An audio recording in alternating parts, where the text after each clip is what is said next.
Hi, Glenn Phillips with Lake Homes Realty and lakehomes.com.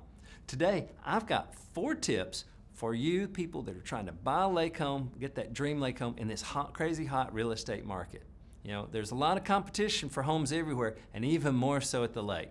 People want to get that personal lake life going. They want to get away from the city still, even with the pandemic coming to an end.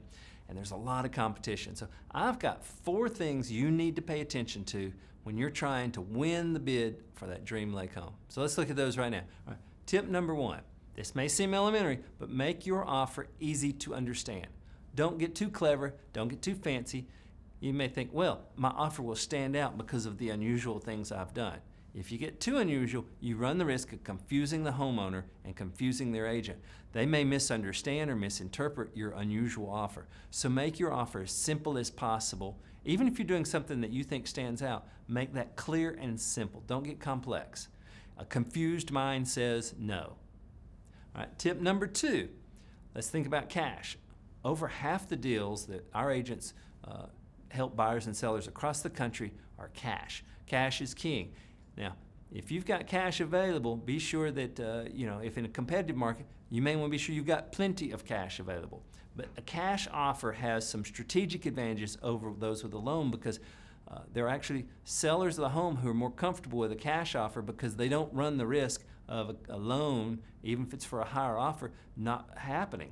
What if that lender doesn't come through and they have to start over the process? So some sellers will take a lower cash offer than one with a mortgage. So bring the cash, find the cash, generate the cash for that dream lake home.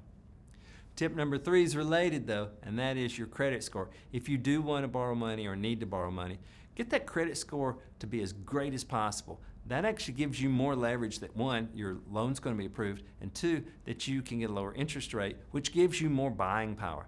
This seems like it's the kind of thing I'd be saying to a first-time home buyer instead of someone buying at the lake, but you'd be surprised how many people miss this simple tip to make credit available. And there are even some people where they're thinking about, with possible inflation coming, that a hedge is to get a loan and preserve cash. If you're doing that, hey, even though you've got cash, it doesn't mean your credit score is great, so work on that. And tip number 4, that is follow the seller's rules. What do I mean by that? Well, let me give you an example. We know of instances where the seller and their agent say, look, we're going to accept offers, let's say, till Sunday at 2, and then we'll, at that time, present them all to the seller. And then there are agents out there with a buyer who want to try to force their deal through and snag it before it hits that Sunday. So they say, look, our offer is only good till Thursday night. That's it. Well, you know what happens? It's not looked at on Thursday night. On Sunday, when they present them all, that offer has expired and is null and void. It's not an offer anymore, and you've wasted your time. So if you're asked to follow some rules about what the seller wants their offers presented, just follow the rules. I hope all these tips have been helpful if you're looking to buy that dream lake home. If you want some help, we've got agents representing buyers and sellers all across the country. You can find them on lakehomes.com, along with tens of thousands of properties there for sale right now. We also work with agents across the country that are part of our network, and we'll have lots of other tips and videos as well that I hope you'll find helpful. Have a great day.